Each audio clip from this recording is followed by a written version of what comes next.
Здравейте, както сигурно вече сте разбрали от заглавието, видеото днес е посветено на празни опаковки за последните 3-4 месеца. Нещата са доста, затова ще постарая да говоря по-збито за всеки продукт. Първо ще ги разпределя по категории и се връщам обратно с продуктите за тяло. Като първи са тези, които ме разочароваха, и това е този крем против за премахване на стрии на Aroma Body. Първо искам да ви кажа, че няма продукт, който може да премахне стриите, но има и други недостатъци на този продукт, поради който не ми харесва.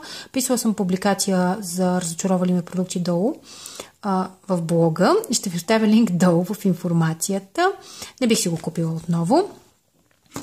Следва този антицелулитен гел на Билка. Между предишния продукт беше на Арома, не на Билка. Този е на Билка.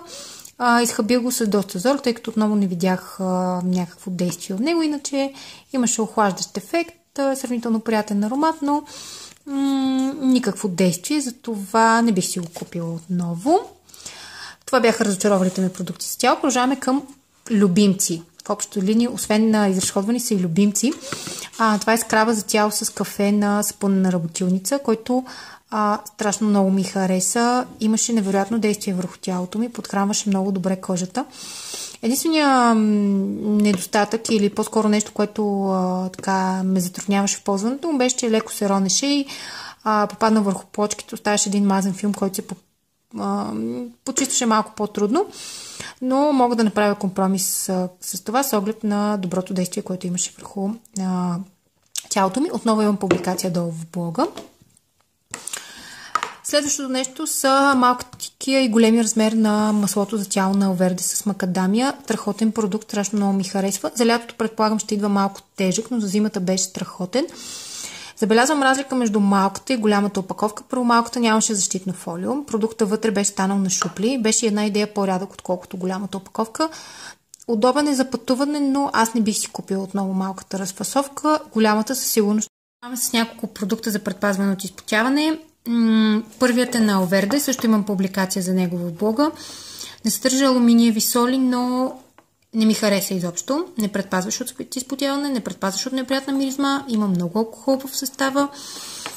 Единственият, може би, плюс е пулверизаторчето и това, че има изключително стабилна опаковка, но не бих си го купила отново. Освен това, ароматът не ми харесваше. Следващия продукт е ролона на Виши, който в интерес на истината ми харесваше, въпреки че не забелязах кой знае какъв ефект против изпотяването, но поне предпазваше от неприятна миризма. Не бих си го купила отново заради съдържанието на алуминиеви соли, но имам още една опаковка от него и ще си я изразходвам. Две парфюмчета на Avon. Първото е Little Black Dress, второто е Far Away. Не ми харесва, че и двете са под формата на ролон. Не харесвам такъв тип дезодоранти, въпреки че са удобни за носене в малката част. Парфюми всъщност, не дезодоранти. Far Away бих си купила аромата в пълен размер парфюм. Little Black Dress също ми харесва, но не бих си купила отново под тази форма на ролка. Продуктите за лице. Първото с тези лентички за премахване на черни точки на есенс. Също имам ревю за тях в блога, който ще оставя отдолу.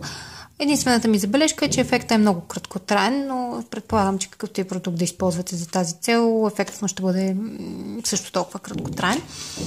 Едни тампончета за премахване на грим на Катерин. Харесаха ми, с алоe вера са, но имат в състава си пропилен гликол, поради което няма да си ги купя отново. Между другото не са зашити отстрани, но не са се разпадали. Едни мокри кърпички за премахване на грим на Nature of Agiva за чувствителна кожа с екстракт от лайка. Не ги използвам за премахване на грим, но ми харесва да знам, че ако ми се наложи, имам такъв продукт в чантата си. Най-често ги използвам като обикновени мокри кърпички. Миришат много приятно, харесват ми и ще си ги купувам отново. На сапунена работилница гелът за почистване на лице. Имам също ревю за него в блога, но там съм ви споменала, че не го използвам по предназначение заради кокосовото масло в състава. Оказва се, че когато е осапонено, кокосовото масло не създава проблеми, т.е. комедогенният му индекс не оказва влияние, така че може да си го използвате спокойно, ако го имате. Аз имам и голямата разфасовка, останало ми е някъде до тук. Ще си го доизразходвам и ще ви го покажа в следващите празни опаковки, но ми харесва, пени се добре, има аромат на чайно дърво, много приятен и бих си го взела отново. Една маска за лице на Алверде, която вече е в нова опаковка, моята е старата. Много ми допадна. След употребата и кожата се усещаше много по-хидратирана, мека, много приятна на допир. Бих си я купила отново, като те са 2 съшенца. Аз ги използвах по едно съшенце за един път, но може би може да се използва и на 2 пъти. Хареса ми. Няколко продукта на La Roche-Posay от тяхната кампания за чувствителна кожа. Първото е CC крема, който страшно много ми хареса, със слънцезащитен фактор 30. Имаше сравнително слабо покритие, но не оставяше кир ефект, не изпотяваше допълнително кожата. Като цяло хареса ми, бих си го купила. Следващото е това кремче за нормална камазна кожа и това кремче, което е за суха кожа. Моята кожа е суха, но въпреки това този ми дойде прекалено тежък и не бих си го купил, докато този имаше невероятна текстура, много лека, много приятна. За лятото ми идваше страхотно и бих си го купила в бъдеще в пълен размер.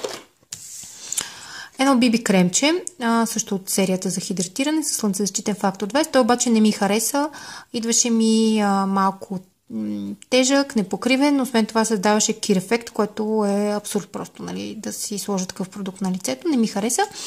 Нещо, което си взех вече в пълноразмерен продукт, това е слънцезащитния флуид за лице на La Roche-Posay с фактор 50+. Притеснението ми беше, че е жълт на цвят първия път, когато го видях, но всъщност върху кожата изобщо не се забелязва. Естествено, предизвиква лъщене, но смятам, че е нормално и няма слънцезащитен продукт, който да не предизвиква това. Преминаваме към категория разни и един парфюм, който забравих да ви покажа преди малко. Той е на Рефан. Номера му се е изтрил, но също имам ревю за него в блога, което ще ви оставя. Хареса ми като аромат, беше обаче доста неекономичен, свърши много бързо и също така не е особено траен, така че не знам дали бих си го купила отново.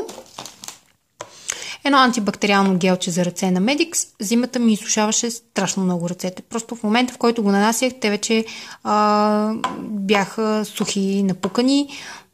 За лятото обаче е приятен, не създава проблеми. Смятам, че почиства доста добре, защото има високо съдържание на алкохол, но наистина за зимата не ви го препоръчвам. Една паста за зъби, която първоначално нямах добро мнение за нея. Включила се ме в хола си за декември или януари. Струваше ми се неекономично, всъщност се оказа доста икономична. Стигна ми за около 2 месеца, може би, което е страшно много за паста за зъби. Доста удобна за пътуване. Не е 2 в 1, по-скоро си е само паста за зъби, но въпреки това е приятна и в бъдеще бих си я купила отново. Нещо, което ми е много тъжно, че свърши, е SOS балсамчето за ръце на сапунена работилница, което се падна в Goodbox. Много хубаво миришеше, добре подхранваше, спасяваше ръцете ми доста пъти през зимата. Единственият му, така, то не е недостатък, а особеност е, че трябваше да се нанася вечер, защото е малко по-мазничко и отнемаше малко повече време да попием. Крем за ръце на Арома от серията Green Line. Не ми хареса, доста приятен аромат, но като действие не забелязах нещо, кой знае какво. Освен това, съставът му е доста неприятен и не бих си го купила отново. Изхвърлям го и почти пълно. Една празна опаковка от гъбка за баня. И опаковка от четката за зъби на Nordic с въглен. Това, което много ми хареса е, че главата е малка, изключително мекички са косъмчетата, стига добре до всяка част на устната кухина. Недостатъкът е, че дървената повърхност е страшно грапава. В началото не беше такава, но може би с използването стана страшно грапава. На 2 пъти ми разрани езика. Вече съм много по-внимателна в използването й, но не бих си я купила отново заради тази особеност. Иначе си я използвам сега от време на време, но наистина съм много внимателна с нея. В категория коса имам само един изхабен продукт. Това е катранения шампуан на Милва, който дори не е изхабен, защото не ми хареса аромата, просто отвратителен е. Освен това, косата ми ставаше на пръчки от него. Изглеждаше мазна. Използвала съм го един единствен път. Не ми хареса. и може би има добро действие, но аз специално не бих си го купила отново. Преминаваме към декоративната козметика и нещо, което забравих да ви покажа. Сапунът с етерично масло от роза дамасцена на сапунена работилница. Уникален е. Има листенца от роза вътре. Има много хубав състав. Използвам го и за тяло и за ръце. Подхранва много добре. Много ми харесва. Има много приятен аромат. И въпреки, че не съм от хората, които са фенове на аромата на розово, на рози като цяло, много ми харесва. 2 сенки на Avon от серията Color Trend. Не са лоши, но вече са много стари, затова смятам да не рискувам с тях. 2 червила, отново на Avon. Едното е, мисля, че отново на Color Trend. Всъщност и двете са на Color Trend. Това съм го включила в публикацията с разочароващи продукти. Това не беше лошо. Има и много приятен цвят, но вече е доста старо, затова ги изхвърлям. 2 палитри с сенки, които също изхвърлям поради това, че са много стари. Едната е на Avon, другата е на Ruby Rose. Мисля, че даже е почти неизразходвана. Да, ето, почти не съм я използвала. Приятни цветове има, но не ми... много е стара вече. Тази на Avon е също използвана, но също е много стара и си заминавам. Един продукт на Nivea, балсамчето им за устни. Писала съм защо не харесвам балсамите за устни на Nivea и не бих си купила отново. Иначе като цяло са приятни. И последното е спиралата Colossal Volume на Maybelline, която ми хареса. Не е лоша, но с оглед на това, че в момента имам много любима спирала, не бих си я купила скоро отново. Това бяха моите празни опаковки. Ако това видео ви е било интересно или полезно по някакъв начин, дайте палец нагоре и споделете своето мнение за продуктите в коментарите, ако вече имате изградено такова. Ще се радвам да ме последвате също така в Facebook, Instagram и други социални мрежи на блога, които ще бъдат изписани отдолу. Ще се радвам и на коментари относно това как според вас тези видеа биха могли да се подобрят. Дали са ви интересни, дали искате да продължавам да снимам подобни. И така, това е от мен. Благодаря ви, че гледахте и ви пожелавам страхотен уикенд.